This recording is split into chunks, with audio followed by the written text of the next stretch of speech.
عرب کی تاریخ کا ایک نامور کردار حاتم، سخاوت کی دنیا کا بادشاہ، جس کے واقعات عربی داستانوں کا حصہ بن گئے۔ یمن کا یہ سخی کون تھا؟ کیا اس نے آخری نبی کا زمانہ پایا تھا؟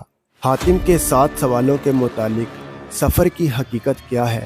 اور حاتم کی بیٹی جب رسول اللہ صلی اللہ علیہ وسلم کے سامنے حاضر ہوئی تو آپ صلی اللہ علیہ وسلم نے کیا فرمایا؟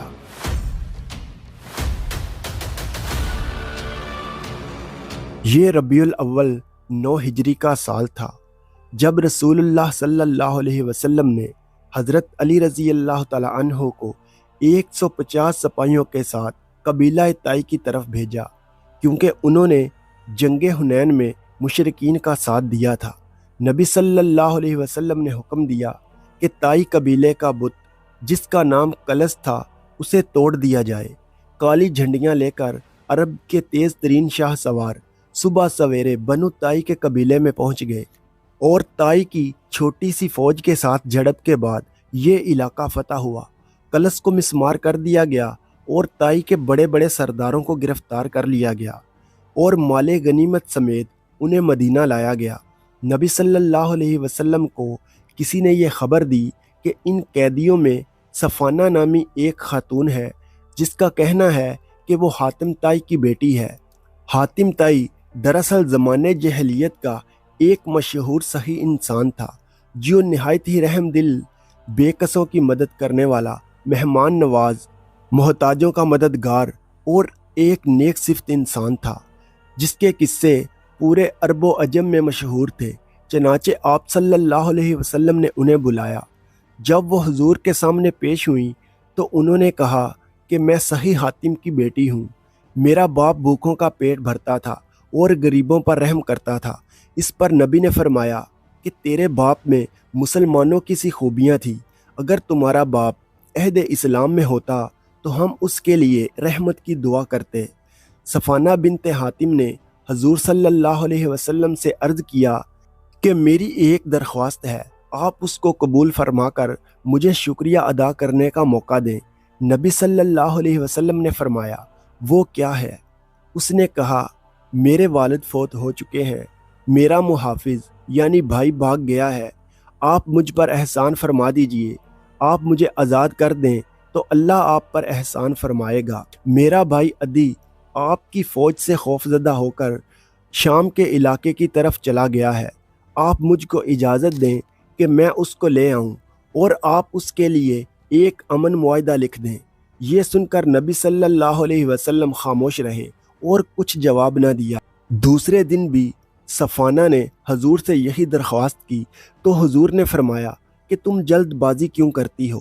جب تمہارے علاقے سے کوئی آئے گا جس پر تم کو اعتماد ہو تو اس کے ساتھ چلی جانا۔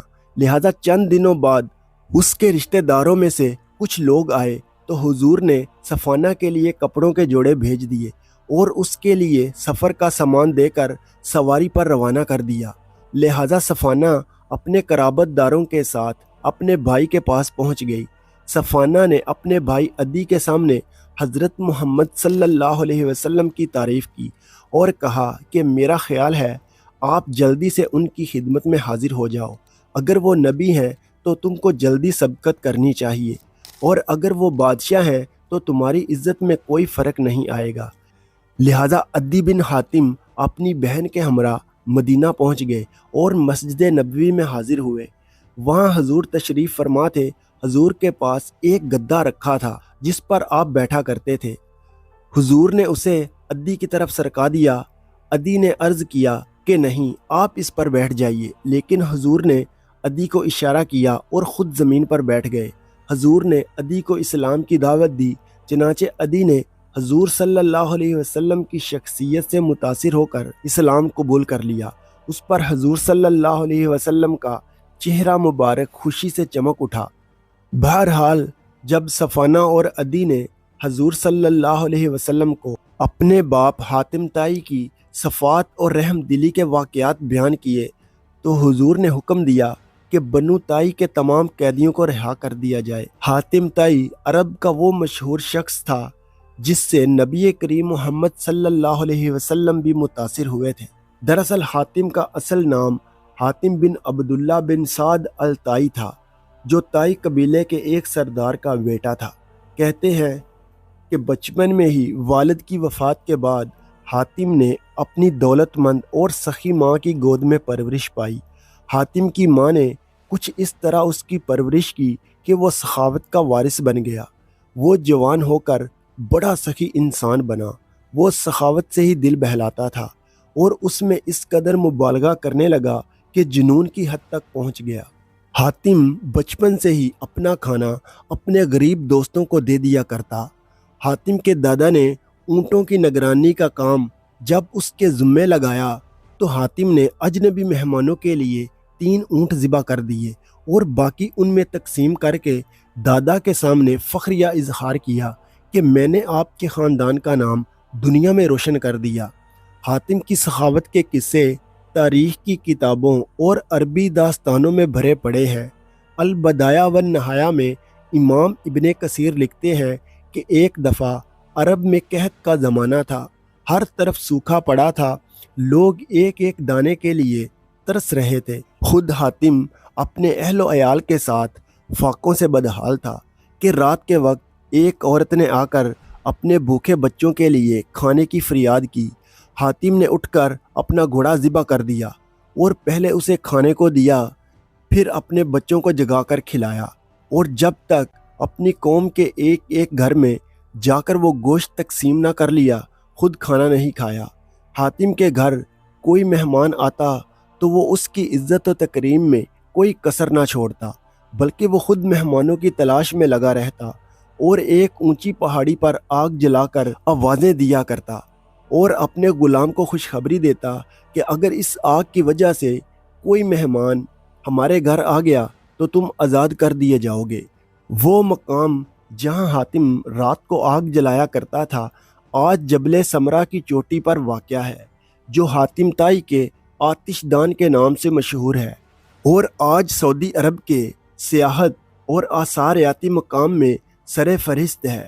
اسی طرح مشہور ہے کہ جب حاتم طائی کو کسی قیدی نے مدد کے لیے پکارا تو اس نے قیدی کی رہائی کے بدلے اس وقت تک قیدی رہنے پر راضی ہو گیا جب تک وہ اپنا تاوان ادا نہ کر دے۔ اس طرح کے بے شمار قصے حاتم طائی کے متعلق عرب کی زبان زد عام ہو گئے۔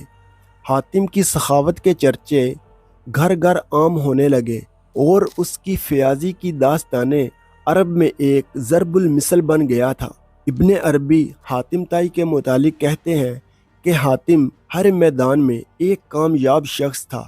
جب وہ جنگ کرتا تو غالب آ جاتا، کسی سے مقابلہ کرتا تو سبقت لے جاتا، کوئی کھیل کھیلتا تو ہمیشہ جیت جاتا، اور صحیح اس قدر تھا کہ ماہ رجب کا چاند نظر آتا تو حاتم ہر روز 10 اونٹ ذبح کرتا اور لوگوں کو کھانا کھلاتا اور لوگ اس کے پاس جمع ہو جایا کرتے تھے۔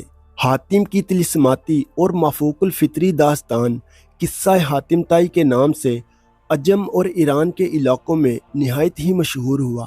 اس داستان میں حاتم ایک شہزادی کے ذریعے کیے گئے 7 سوالوں کے جوابات کی تلاش میں نکلتا ہے، اور یہ سفر نہایت ہی عجیب و غریب اور خطروں بھرا ہوتا ہے، جسے حاتم اپنی ہمت اور جواں مندی سے مکمل کرتا ہے۔ لیکن قصہ حاتم طائی محض ایک افسانہ ہے جس کا حقیقی حاتم طائی سے کوئی واسطہ نہیں۔ نبی کریم محمد صلی اللہ علیہ وسلم کے اعلان نبوت سے 33 سال قبل ہی حاتم طائی کا انتقال ہوا تھا اور وہ رسول اللہ کا زمانہ نہ پا سکا۔